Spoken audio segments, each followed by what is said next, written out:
اعوذ باللہ من الشیطان الرجیم بسم اللہ الرحمن الرحیم الحمد للہ رب العالمین والصلاة والسلام علی اشرف الانبیاء والمرسلین واہل بیتہ الطیبین الطاہرین المعصومین اما بعد۔ سورہ مبارکہ مائدہ آیت نمبر 10 سے آیت نمبر 13 10 to 13۔ بسم اللہ الرحمن الرحیم۔ والذین کفروا وکذبوا بآیاتنا اولئک اصحاب الجحیم۔ يا أيها الذين آمنوا اذكروا نعمة الله عليكم إذ هم قوم أن يبسطوا إليكم أيديهم فكف أيديهم عنكم واتقوا الله وعلى الله فليتوكل المؤمنون۔ وَلَقَدْ أَخَذَ اللَّهُ مِيثَاقَ بَنِي إِسْرَائِيلَ وَبَعَثْنَا مِنْهُمُ 12 نَقِيبًا وَقَالَ اللَّهُ إِنِّي مَعَكُمْ لئن أقمتم الصلاة وآتيتم الزكاة وآمنتم برسلي وعزرتموهم وأقرضتم الله قرضا حسنا لأكفرن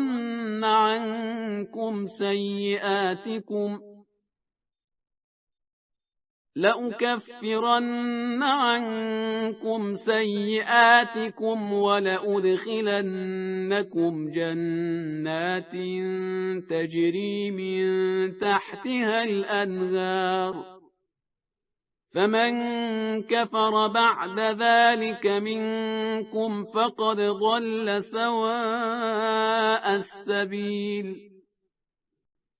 فبما نقضهم ميثاقهم لعناهم وجعلنا قلوبهم قاسية يحرفون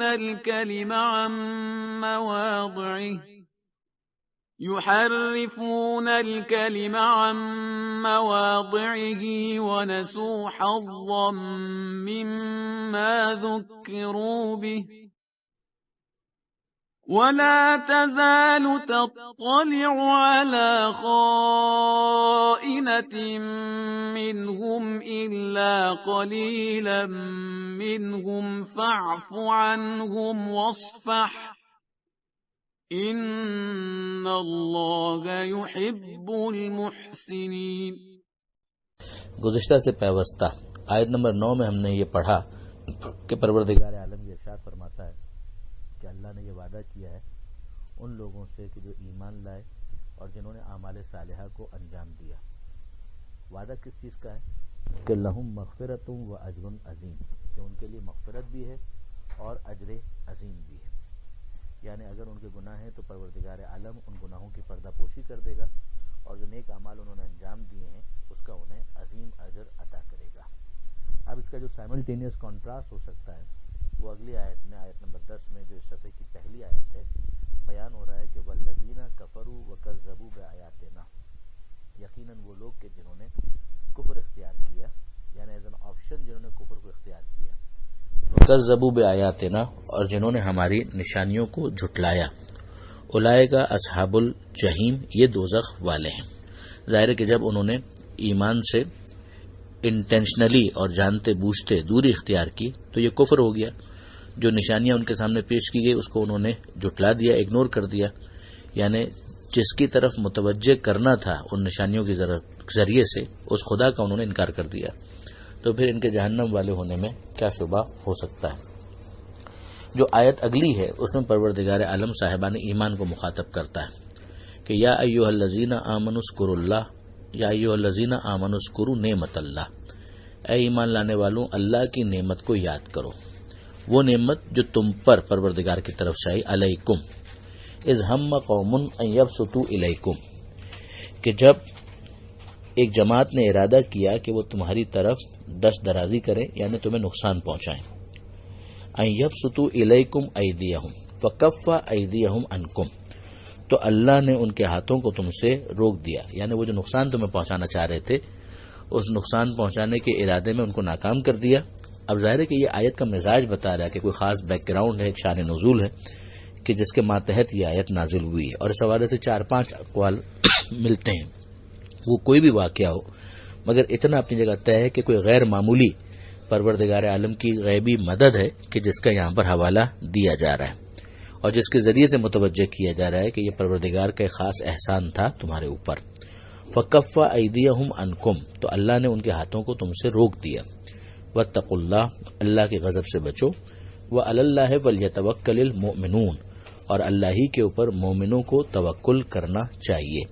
تو ایمان کی جو نشانیاں پریکٹیکلی نظر آنی چاہیے ان میں سے ایک یہ ہے کہ اگر وہ مومن ہے تو اس کا بھروسہ پھر اللہ کے اوپر ہوگا کہ وہ اللہ کو علی کل شیء قدیر بھی جانتا ہے، اور جب پیغمبر کی طرف سے یہ حکم آ گیا کہ میدان میں جاؤ تو پھر میدان میں نہ جانا یہ اس بات کی دلیل بن جائے گی کہ یہ اللہ کے اوپر توکل نہیں کرتے، یا ان کا ایمان کمزور ہے، یا ایمان فقط نمائشی ایمان ہے. اگلی آیت جو ہے وہ بہت اہم بن جاتی ہے. پروردگار عالم نے بنی اسرائیل کا ذکر کیا اور ان سے لیے گئے ایک وعدے کا ذکر کیا. ہم اسے پہلے بھی پڑھ چکے ہیں پچھلے صفحے پر، جہاں پروردگار عالم نے وعدے کا ذکر کیا اور وعدے کے وفا کرنے کا مطالبہ کیا. یہاں پروردگار عالم ماضی کی یہ قوم بنی اسرائیل جس کے باقیات تو بہرحال اس وقت بھی موجود تھی اور آج بھی موجود ہے، تو پروردگار عالم نے ان کا ذکر کیا کہ لقد اخذ اللہ میثاق بنی اسرائیل، کہ اللہ نے بنی اسرائیل سے وعدہ لیا، میثاق لیا. وبعثنا منہم 12 نقیبا، اور ان کے درمیان اللہ نے 12 سردار مقرر کیے. جو لفظ استعمال ہوا وہ نقیب ہے، یعنی ان کے درمیان 12 سردار پروردگار عالم کہتا ہے کہ ہم نے انہیں مقرر کیا. یہاں سے ہمیں ایک چیز سمجھ میں آ جاتی ہے کہ نبی اور رسول کے علاوہ بھی بعض عہدے ہوتے ہیں کہ جن کے لیے پروردگار عالم اپنی طرف نسبت دیتا ہے کہ یہ ہم نے مقرر کیے، اور ان کے لیے بھی جو لفظ استعمال ہوا وہ بعثت کا ہے کہ یہ بعثنا، یعنی ہم نے انہیں مبعوث کیا. 12 ان کی تعداد تھی 12، اور وہ تھے کیا؟ نقیباً، وہ سردار تھے. وقال اللہ، اور اللہ نے کہا انی معکم، میں تمہارے ساتھ ہوں. لئن اقمتم الصلاۃ وآتیتم الزکاۃ، اگر تم ان شرائط پر پورے اترے تو میں تمہارے ساتھ ہوں. اب بنی اسرائیل کو ایک تو یہ کرنا تھا کہ وہ ان 12 سرداروں کی سرداری کو قبول کرے، اور اللہ کی معیت یعنی اللہ کی تائید اور اللہ کی حمایت کو حاصل کرنے کے لیے ان چیزوں پر عمل کرے. اس میں وہ کیا چیزیں ہیں؟ لئن اقمتم الصلاۃ، اگر تم نے نماز قائم کی، وآتیتم الزکاۃ، تم نے زکوٰۃ ادا کی، وآمنتم برسولی، اور تم نے میرے رسولوں پر ایمان تم لے آئے، وعزرتموہم، اور تم نے ان کی تائید کی، ان کی تقویت کی، ان کی مدد کی، وأقرضتم اللہ قرضا حسنا، اور تم نے اللہ کو قرض دیا اچھے طریقے سے.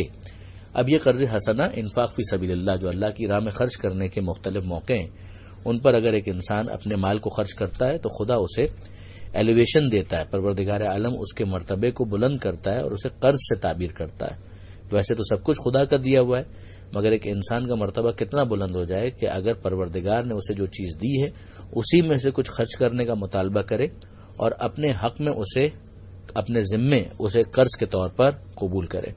لَأُكَفِّرَنَّ عَنْكُمْ، اگر تم نے یہ کیا تو پھر میری طرف سے کیا ہوگا؟ لَأُكَفِّرَنَّ عَنْكُمْ سَيِّئَاتِكُمْ، تمہاری برائیوں کے اوپر میں پردہ ڈال دوں گا، یعنی تمہیں ذلیل نہیں ہونے دوں گا، رسوا نہیں ہونے دوں گا. وَلَأُدْخِلَنَّكُمْ، اور میں تمہیں یقیناً داخل کروں گا جناتن، ان باغات میں، تجری من تحتها الانہار، کہ جن کے نیچے سے نہریں بہ رہی ہیں.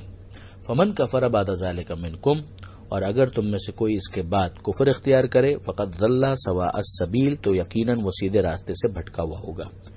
اب یہاں پر جو کفر کا لفظ استعمال ہوا ہے اس کے اندر پیچھے ساری چیزیں آ گئیں کہ جس میں 12 سرداروں کی سرداری بھی شامل ہے اور رسولوں کے حوالے سے جو ایمان ہے وہ بھی شامل ہے اور دیگر چیزیں. تو یہ بہت سینسٹیو اور بہت اہم آیت اس اعتبار سے بن جاتی ہے.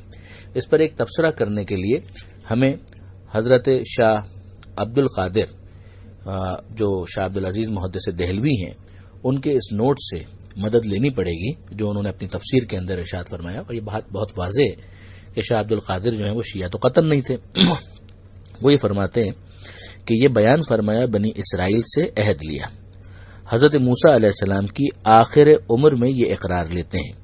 یہ صورت آن حضرت کی آخر عمر میں نازل ہوئی، یعنی ایک طرف اگر ہم اس پہ تھوڑا تبصرہ کریں کہ پیغمبر اکرم کی زندگی میں نازل ہونے والا آخری سوروں میں اس کا شمار کیا جاتا ہے یہ سورہ مائدہ، اور یہ جو وعدہ لیا گیا بنی اسرائیل سے یہ حضرت موسیٰ علیہ السلام کی زندگی کے اختتام پر ان سے لیا گیا۔ تو فرما رہے ہیں شاہ عبد القادر، شاید ہم کو سنایا اسی واسطے کہ ہم کو بھی یہی تقید ہے، یعنی ہم بھی اسی کے پابند ہیں۔ پھر شاہ صاحب فرماتے ہیں ایک عہد اس امت سے تھا کہ رسول جو بعد میں پیدا ہوں ان کی مدد کرو، یعنی حضرت موسیٰ علیہ السلام کی امت سے ایک عہد تھا۔ اس کے بدل ہم سے یہ عہد ہے کہ خلفاء کی اطاعت کرو، یعنی جو پیغمبر اکرم کے خلفاء ہیں ان کی اطاعت کی جائے۔ یہ مذکورہ 12 سرداروں کا بیان فرمایا، اسی اشارے کو کہ حضرت نے بتایا ہے میری امت میں 12 خلیفہ ہوں گے قوم قریش سے۔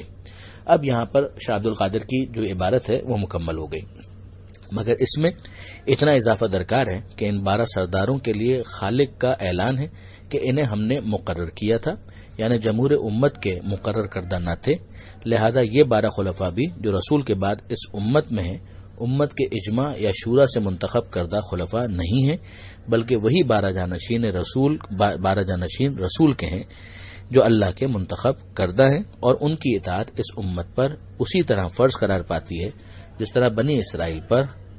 اب یہاں پر اگر ہم غور کریں تو معاملات بہت زیادہ صاف ہو جاتے ہیں۔ اس کے بعد جو آیت ہے اس میں پروردگار عالم یہ ارشاد فرماتا ہے کہ فَبِمَا نَقْضِهِمْ مِيثَاقَهُمْ، ان کے عہد پیمان کو توڑ دینے کی وجہ سے پھر کیا ہوا، اس کا نتیجہ کیا نکلتا۔ اگر وہ اس عہد و پیمان کو پورا کرتے تو یاد رکھیے پیچھے ہم پڑھ چکے کہ اللہ نے کہا میں تمہارے ساتھ ہوں، اور پھر پروردگار عالم نے کہا کہ میں تمہاری برائیوں کے اوپر پردہ ڈال دوں گا اور میں تمہیں جنت میں داخل کروں گا۔ لیکن انہوں نے جب میثاق توڑ دیا تو پھر کیا ہوا، پروردگار فرماتا ہے کہ ان کے میثاق توڑ دینے کی وجہ سے لعنہم، ہم نے ان کے اوپر لعنت کر دی، یعنی انہیں اپنی رحمت سے دور کر دیا۔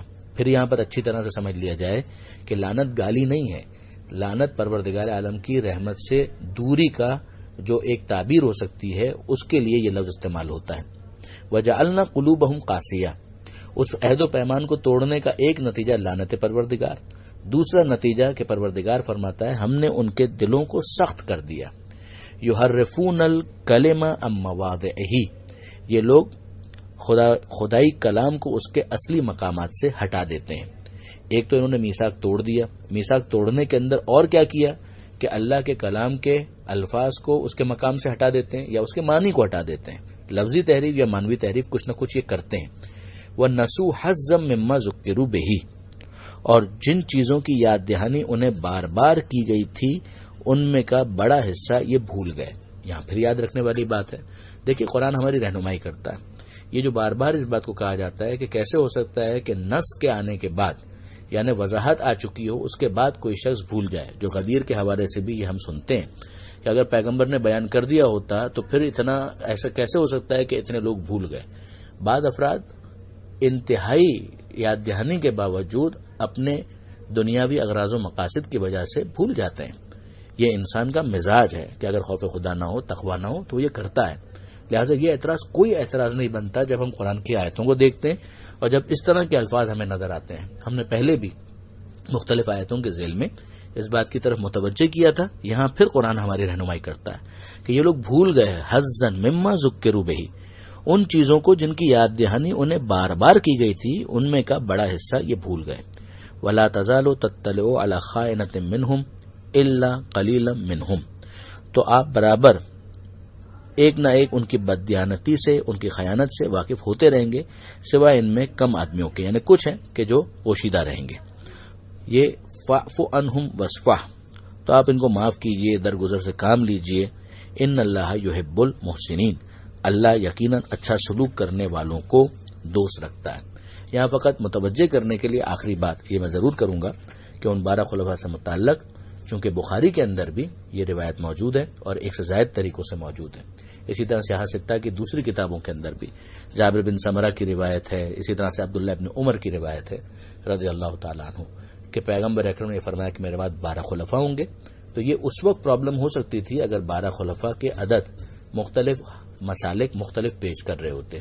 یہاں تو کیس یہ ہے کہ ایک ہی فرقہ ہے کہ جو 12 افراد کی نمائندگی کرتا ہے اور 12 افراد کے حوالے سے بیان کرتا ہے کہ یہ ہیں 12. تو اب اس کے بعد کسی قسم کی کوئی کنفیوژن باقی نہیں رہتی. جبکہ ینابع المودہ کے اندر تو نام بنام ان 12 کا تذکرہ موجود ہے. بس اس سے زیادہ نہیں، مقصد صرف اتنا ہے کہ جو سنیں وہ ٹھنڈے دل سے ان آیتوں کو اور ان آیتوں کی روشنی میں جو احادیث موجود ہیں ان کے اوپر غور و فکر کریں. باقی تو ظاہر ہے کہ ہر ایک کو حق ہے کہ وہ اپنا نظریہ اور عقیدہ قائم کرے جس کی روشنی میں پروردگار کے سامنے اسے حاضر ہو کر حساب کتاب کی منزل سے گزرنا ہے. پروردگار عالم سے دعا ہے قرآن مجید سمجھنے اور اس پر عمل کرنے کی توفیق عطا فرما اور وارث قرآن امام زمانہ کے ظہور میں تعجیل فرما. وآخر دعوانا ان الحمد للہ رب العالمین والسلام علیکم ورحمۃ اللہ وبرکاتہ.